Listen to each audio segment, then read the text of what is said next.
بعد ما عرفنا في الفيديو اللي فات ازاي ان احنا نقدر نكتسب عادات ونكون عادات جديدة. في الفيديو ده بقى جه الدور ان احنا اقول لك ازاي ان انت تستمر على العادات دي، يعني ملهاش لازمة يعني لما احنا نكتسب عادات وما نستمرش عليها، نعملها يوم ونسيب باقي الايام. فالنهارده جاي اقول لك ازاي ان انت تستمر على العادات بتاعتك بطرق بسيطة جدا ان شاء الله. يلا كبر الشاشة واسند ظهرك ويلا نستمتع. السلام عليكم ورحمة الله وبركاته، أنا أحمد عيد وأنت بتتفرج على الجزء الخاص بشرح الكتب. يلا بينا نبدأ على طول.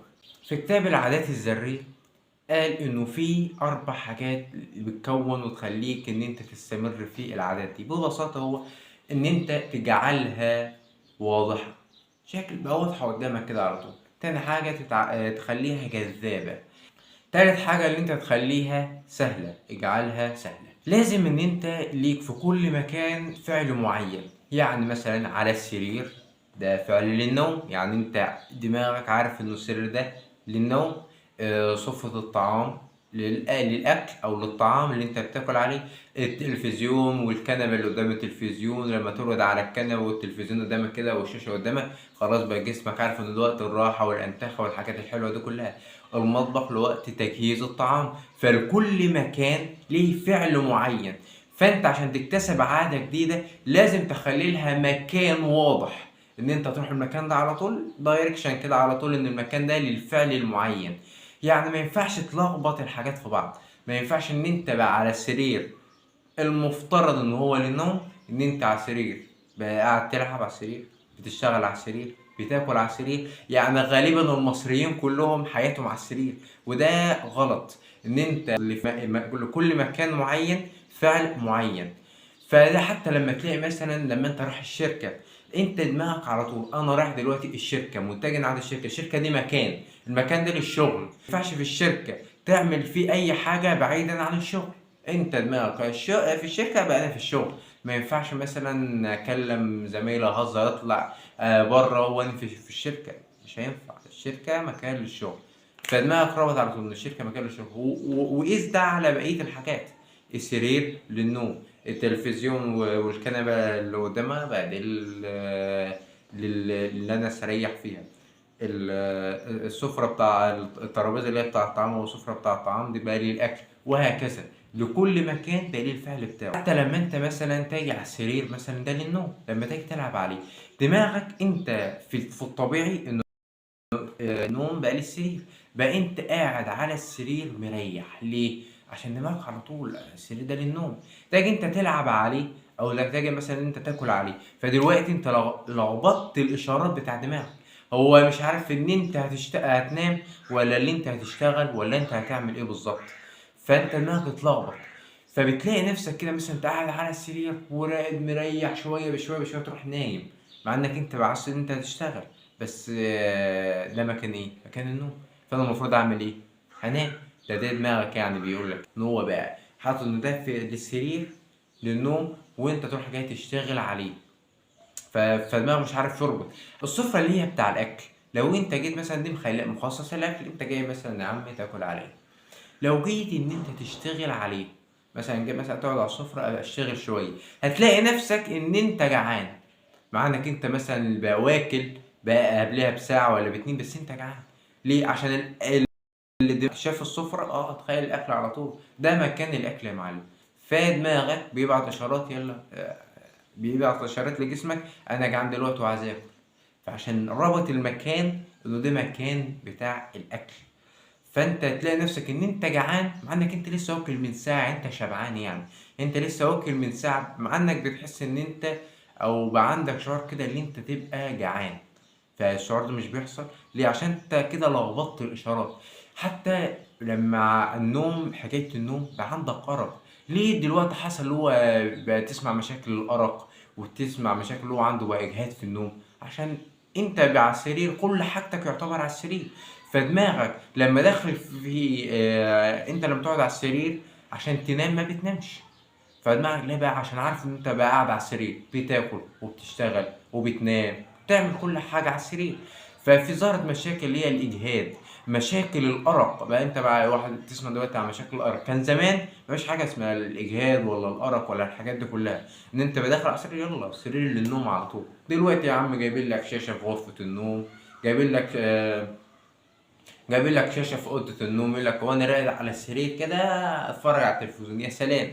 عشان كده انت ما بتنامش، عشان كده انت ما بتنامش، ما بتخشش في النوم كده على طول. اول ما كان تحط راسك على المخده تنام على الوقت ليه، انت حتى قاعد على السرير كده تلعب على التليفون، الشاشه اللي هي مطلعه من التليفون الزرقاء دي بتضعف عينك وما بتنامش. من الاسباب بتاعتها ان هي اللي هي تعدد الاغراض في نفس المكان الواحد، انت على مكان واحد بتعمل كذا فعل، انت تخلي لكل عاده مقام مخصص ليها، في مكان مخصص ليها.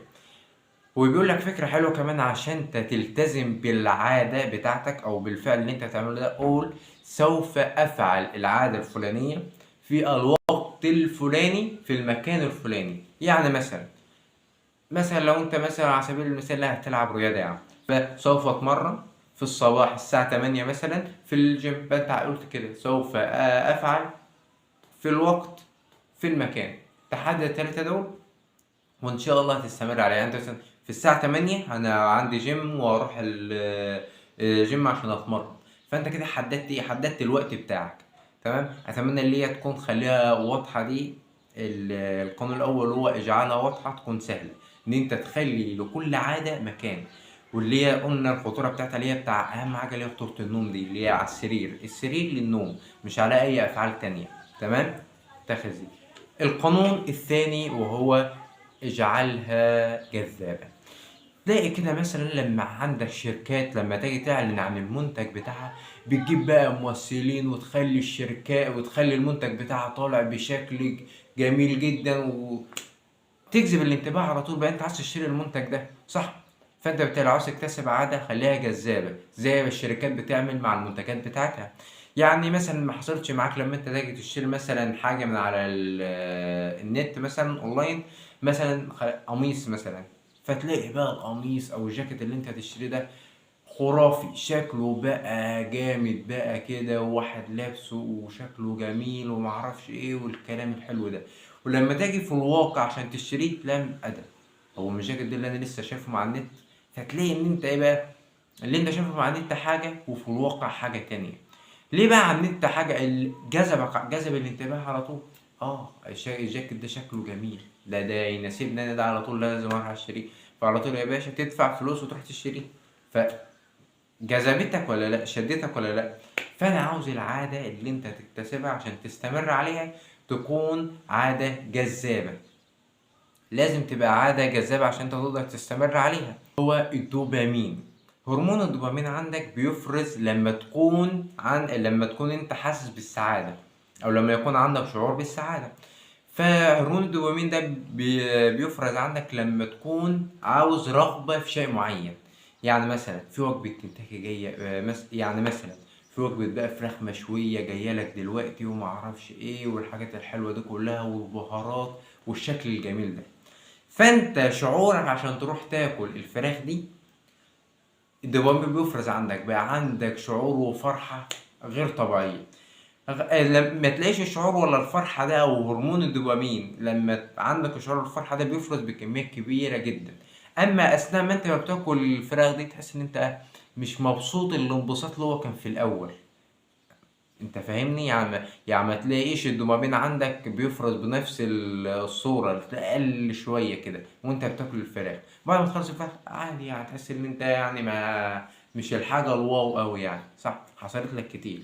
انت العادة بقى بتاعتك لما تخليها جذابة بقى متحمس قوي، بقى متحمس قوي اللي انت تروح تعمل العادة دي.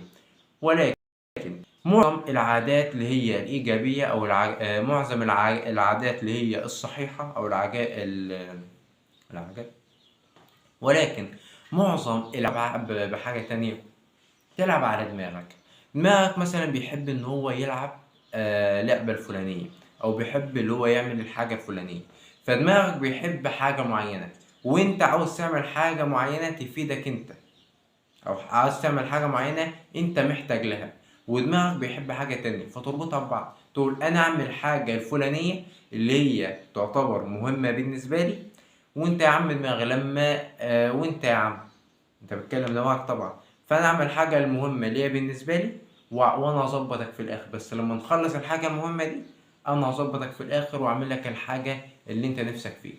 عايز تلعب كوره يا عم هنروح نلعب كوره، عايز تتفرج على فيلم هنتفرج على فيلم، عايز تلعب بلاي ستيشن نلعب يا عم بلاي ستيشن ونروق نفسنا وندلع نفسنا. بس بعد ما نعمل الحاجه المهمه دي. حتى تلاقي الشركات اللي هي الناجحة ولو بتحفز الموظفين بتاعتها ان هم يشتغلوا ويعملوا، تديلهم حافز في الاخر. هتعمل المهمة الفلانية خلصتها وجبت فيها اعلى ما يمكن من قدراتك، هنكافئك يا عم. للمجتهد ليه ريورد او ليه مكافأة في النهاية.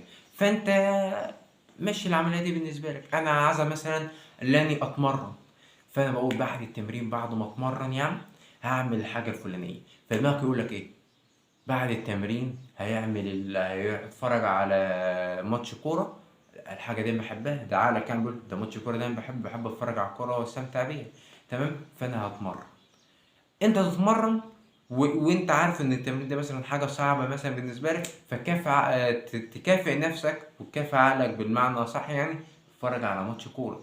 فتلاقي عقلك ربط الحاجه اللي انا بحبها بالحاجه اللي هو بيحبها، الحاجه اللي هي مهمه بالنسبه لي بالحاجه اللي هو بيحبها. وقيس ده على كل حياتك بقى. عشان دماغك هو اللي بيقول لك ما تقوم تشوف المهمه اللي وراك دي، عشان دماغك عارف ان انت بعد ما تعمل المهمه الفلانيه هتعمل له حاجه هو بيحبها، فدماغك بيشتغل لصالحك ولمصلحته برضه. فحاول ان انت عشان تكتسب عاده وتستمر على عاده تربطها بعاده تانية. مثلا تقول بعد ما اخلص الجيم هروح اتفرج على الفيلم الفلاني، هروح افسح نفسي، اروح اعمل المهمه الفلانيه. واسعى على ده كله، واسعى على الحاجه دي في كل المهام اللي عندك او في كل الشغل اللي عندك اللي انت عايز تنجزه. التركايه دي تركايه حلوه قوي لما انت تنجز حاجه وتكافئ نفسك بعدين. فانت بيحفز دماغك اللي هو ايه، يلا نشتغل عشان عارف ان بعد الشغل في حاجه هو بيحبها.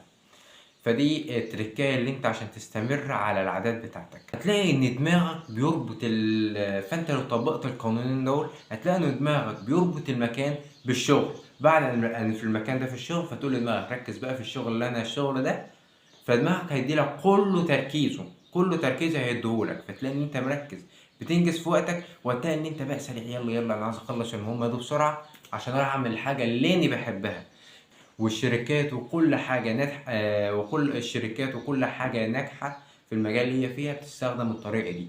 ان هي مع الموظفين بتاعتها تقول لي انت عليك المهمة الفلانية، بعد ما تخلص المهمة الفلانية دي بقى ليك مكافأة. ملخص الكلام ان انت عايز تكتسب عادة او تستمر عليها تخلي لها مكان مخصص. المكان ده للعادة الفلانية، ما تخلطش الاشارات او العادات ببعض زي ما احنا وضحنا في الفيديوهات اللي فاتت. تخلي مكان مخصص للعادة وتخلي مكان مخصص للفعل المعين اللي انت هتعمله ده، وبعد الفعل المعين اللي انت هتعمله ده عشان تقدر ان انت تستمر عليه تكافئ نفسك بعد الفعل ده. وكده وصلنا لنهاية الفيديو بتاعنا. اتمنى ان انت تكون استفدت لو بمعلومة بسيطة، واتمنى ان انت تنشر الفيديو في كل مكان وتضغط زر اللايك وتعمل اشتراك هنا في القناة عشان يوصلك كل جديد. والسلام عليكم.